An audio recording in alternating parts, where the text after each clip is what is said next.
Bonjour, bonjour Jérôme Ré. Bonjour Marina. Alors on est ravis de faire cette vidéo et surtout je suis ravie que tu sois là avec nous à Fort-Calquéré parce que Jérôme Ré vient de Suisse, il est chaman, thérapeute holistique et c'est un monsieur qui traverse un peu les zones en France, en Allemagne ou dans d'autres pays et il est rare qu'on puisse le joindre. Donc, je profite que tu sois là pour faire cette interview et vous faire connaître Jérôme Ré un peu plus profond en tant que chaman. Voilà, où je t'ai rencontré d'ailleurs à ce festival des Cévennes. Et je t'ai vu justement te présenter lors, euh, lors de la réunion en tant que chaman.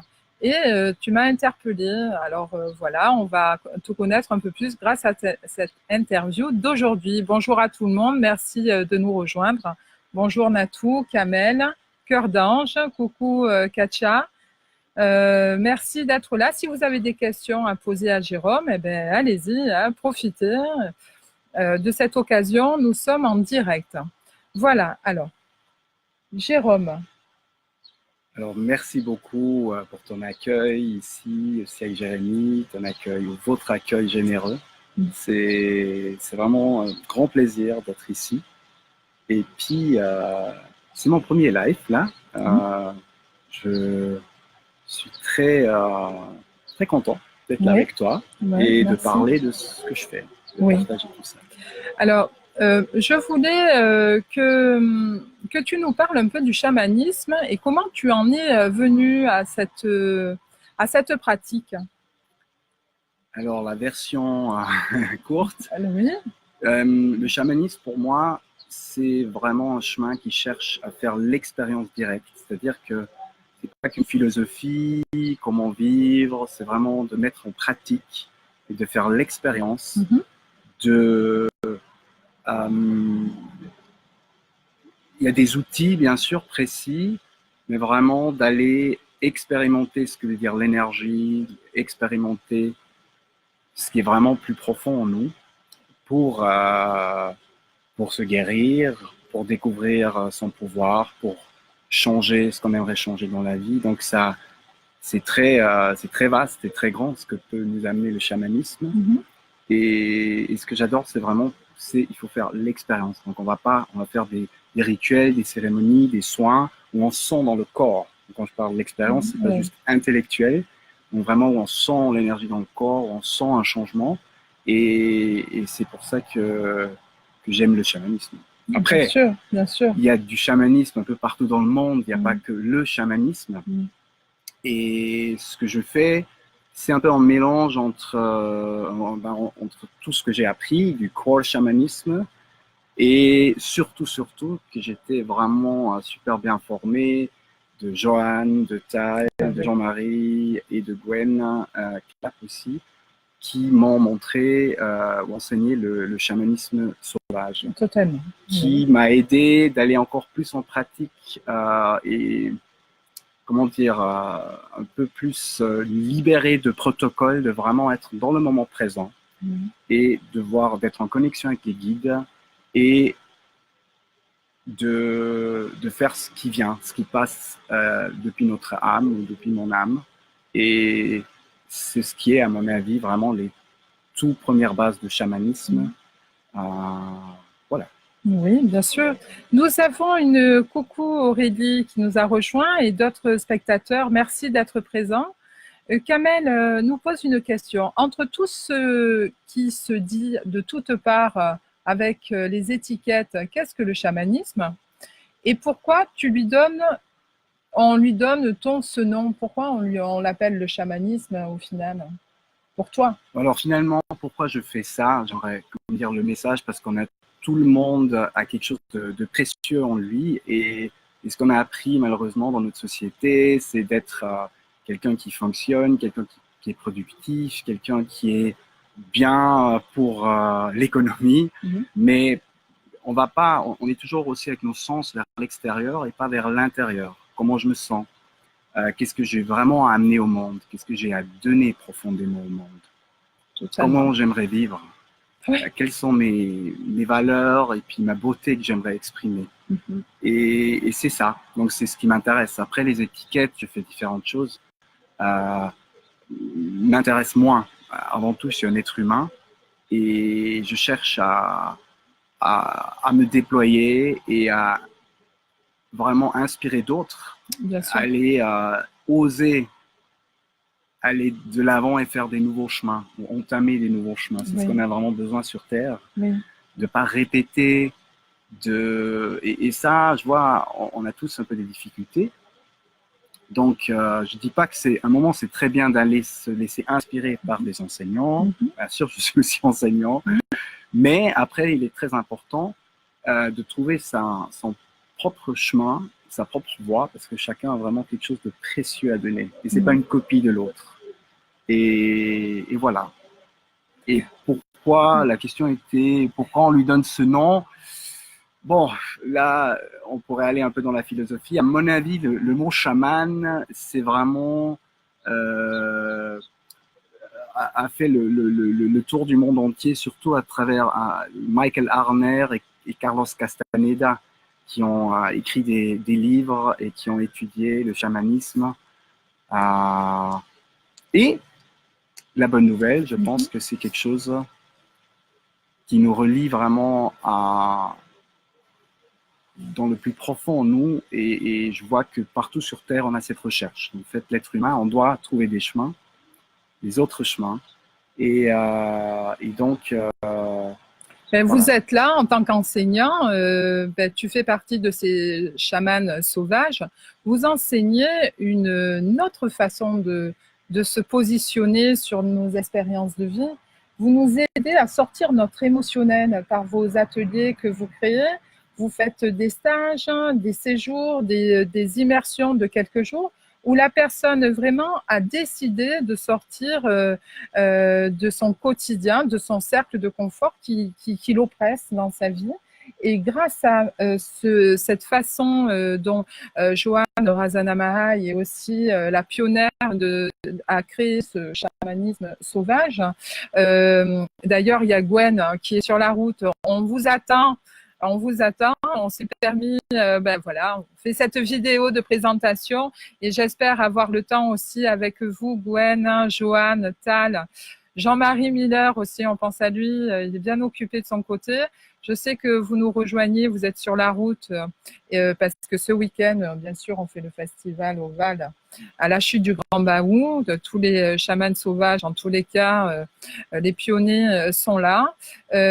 Alors, en revenant justement à ces ateliers que vous faites, à ces formations, parce que vous transmettez aussi cette forme de chamanisme pour sortir un peu aussi de l'étiquette, hein, parce que tout en respectant certains modes de chamanisme, il y en a, ils sont celtes, il y en a, ils sont mongols, ils suivent des rituels, ils ont un certain protocole qui est à respecter, bien entendu, parce que ça fait partie des tribus, de familles.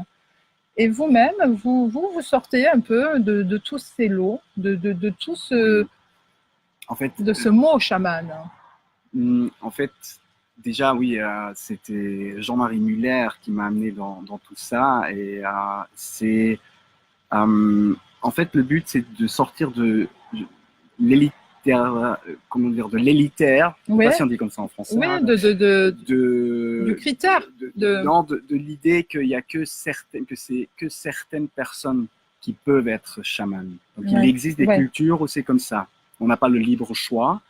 Ou bien, si quelqu'un aimerait être, il n'a pas le droit parce qu'il n'est pas d'une certaine famille ou comme ça. Et l'approche du chaman sauvage veut dire que tout le monde a une partie chamane.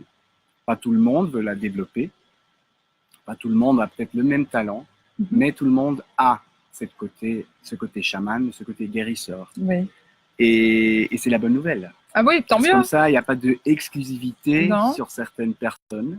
Et tout le monde qui se sent appelé est bienvenu à vraiment développer ces outils magiques. Et voilà, donc ça c'est aussi un message très important que vraiment, il y a de la place pour tout le monde. Bien sûr. Et ça, c'est aussi un message global, parce que je trouve que chacun cherche vraiment sa place sur Terre. On est encore de la peine. Et je souhaite à nous tous qu'on trouve vraiment notre place pour être bien, heureux, rayonnant, libre et en paix. Mm. Ouais. Alors, il y a Kamel Mehdi qui dit « Proposez-vous, comme certains le font, des semaines entières ayahuasca, etc. J'aimerais vivre l'expérience de cette plante. Organisez-vous des voyages groupés pour ça? Et as-tu fait cette expérience et comment s'est-elle déroulée ?» Ah, c'est beaucoup de questions. Oui, alors on va commencer. Proposez-vous certains, Non. voilà. Est-ce que tu fais… Non, je ne propose pas D'accord. et je peux pas, je vais pas le proposer. Oui, ça existe, des voyages organisés. Ça, c'est à trouver au Pérou, dans d'autres pays. Je vois aussi dans des pays d'Europe, mais je crois qu'il y a beaucoup de pays que c'est pas légal. En France, je crois que c'est pas légal. Non, c'est pas légal. Donc, voilà. Si on veut vivre l'expérience, il faut aller ailleurs. Il faut aller ailleurs. Et bien être informé. Voilà. Moi, je recommande pas trop. J'en ai fait, oui. J'en ai fait de ces expériences qui étaient très profondes. Mais j'avais déjà un bon chemin chaman avant et aussi de thérapeute. Je suis un thérapeute depuis presque 20 ans. Et donc, j'ai compris certaines choses psychologiques aussi.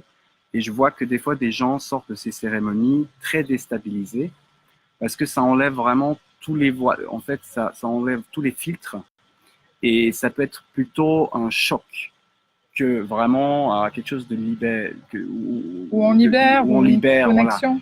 Voilà. Donc, je ne recommande pas vraiment à tout le monde. D'accord. Vraiment, ça, c'est à voir avec un chaman expérimenté, qui nous cadre bien. Voilà. Et je vois qu'il y a comme un courant en Amérique, c'est fort, en Allemagne aussi, en Suisse aussi, que chacun veut prendre cette plante et croit qu'il va faire un rituel et tout, et bon. Et c'est pas comme ça. Il y en a quand même du travail à faire sur nous-mêmes. Et bon, si on se sent vraiment, vraiment appelé, voilà, mais c'est vraiment pas la solution. Bien sûr. Bien sûr.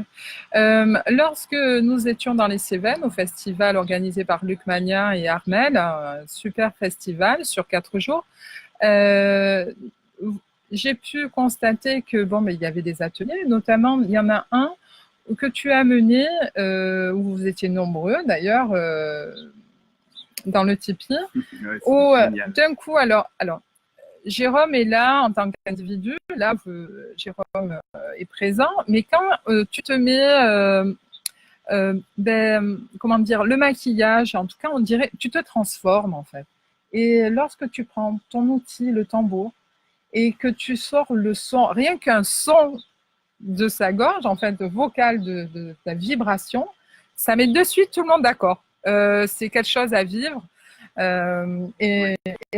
Oui, en fait, je suis un peu timide, donc quand je suis dans le chaman, c'est vraiment aussi une manière de me connecter et dépasser cette timidité. Ah oui, au-delà. Et d'être vraiment dans la puissance. Après, c'est clair, la connexion guide, ça aide beaucoup pour vraiment pouvoir transporter cette énergie de guérison, de force, de soutien.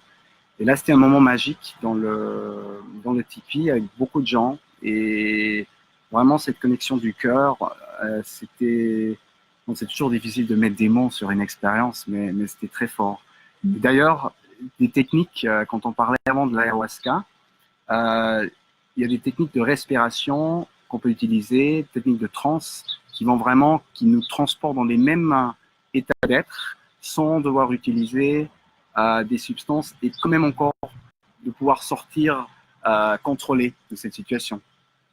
Donc, je recommande beaucoup plus ça. Je fais pas mal de ces respirations chamaniques qui amènent vraiment des gens à avoir des visions, à se... Il y a le chat qui arrive. Oui. Et qui transporte vraiment très, très profond dans les images intérieures. D'ailleurs, là aussi, on peut voir après ce qui est profondément en nous. Et bien souvent, on rejette notre vraie nature et on peut y amener de l'amour et de la lumière et reconnaître qu'on est des êtres d'amour, très profondément. Et c'est ce qui nous manque. Alors, il y a des fois des gens intellectuellement, ils disent, oui, oui, je suis un être d'amour, etc. Mais ce que j'ai vu et ce que j'ai senti profondément, c'est que, en fait, la plupart des gens ont un rejet de la nature humaine. Donc, on n'aime pas l'homme, l'être humain, on n'aime pas parce qu'on pense qu'on est un parasite ou quelque chose de mauvais sur Terre. Oui. Et en fait, on n'est pas une erreur, même si on se comporte souvent comme une erreur sur Terre. Il faut qu'on reconnaisse qu'on fait partie de la nature. Et le chamanisme cherche ça, qu'on est un, qu'on est vraiment relié, on est un, et on peut vraiment faire, comment dire, rendre le monde meilleur quand on s'ouvre. Et si on sent, et si on peut aller se connecter à cet amour qu'on est, ben, on fait des autres actions dans la vie. Après, c'est finalement les actions qui vont changer.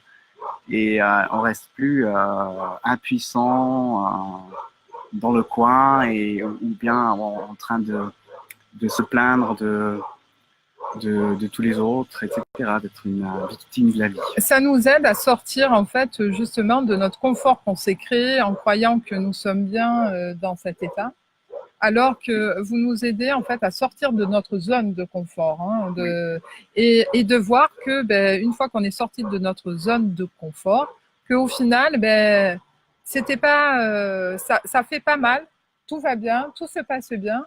Et surtout, quand vous nous aidez à sortir de cette zone de confort qu'on s'est créée de notre enfance jusqu'à un certain âge que nous avons, nous croyons que en fait, nos pensées nous limitent. Et elles sont nourries aussi par notre ego et qui se complaît dans nos tourments, dans nos pensées, qui pensent. Tout à l'heure, tu me disais, voilà, nous, d'accord, tu as une forme de pensée, mais après, il faut aussi penser que tu penses la pensée. C'est pas tout à fait comme ça, oui, mais comment tu vas sortir ça? Parce que c'était quelque chose. Oui, on s'identifie énormément à oui. notre pensée, Oui. mais en fait, on est beaucoup plus que ça. Donc, une pensée, c'est une partie, une mémoire où on ne sait même pas, où ça vient du collectif, hein, mais c'est pas nous qui pensons activement. Hein. On peut juste essayer d'arrêter une pensée, de vouloir pas penser, ou de garder une pensée. On pourrait juste se dire, voilà, je suis dans le bonheur. Je garde cette pensée. C'est bien. Mais en fait, il y a des nouvelles pensées qui viennent, si on veut ou pas. Oui, c'est vrai. Et donc, on n'est pas à la pensée. Mais les pensées pensent. Oui. Et un des grands problèmes, on pourrait dire l'intellect ou aussi l'ego, nous met, surtout l'occidentaux, les gens, entre guillemets, intelligents, s'identifient totalement à cette partie de notre être. Et on pense qu'une nouvelle pensée meilleure va être une solution pour une vie meilleure. Et en fait, c'est l'état d'être qui est beaucoup plus grand que la pensée, qui nous met dans une vie meilleure. Donc, c'est un jeu de l'intellect aussi, de toujours créer. Donc, l'intellect, il a besoin de créer un problème pour le résoudre. Et dans ce jeu, on est coincé. J'adore. Tu es un très bon enseignant, très cher Jérôme. Merci beaucoup parce que ça permet de comprendre certaines choses personnelles. Alors, il y a d'autres personnes qui sont venues, ils ont laissé quelques messages. Je t'invite à y répondre plus tard, à ce moment-là. Merci beaucoup. En tout cas, ce week-end, nous serons présents au Val à la chute du Grand Baou, donc sur la route de Carcès, le 18, 19, 20. Vous avez Jérôme Ray ici présent. Et qu'est-ce qu'on est content de t'avoir, sachant que tu résides en Suisse et que tu vas un peu à droite, à gauche. Et donc profitez, venez vivre ce chamanisme sauvage avec Johanne Razanamahai, Tal Scheller, Gwen Clapp.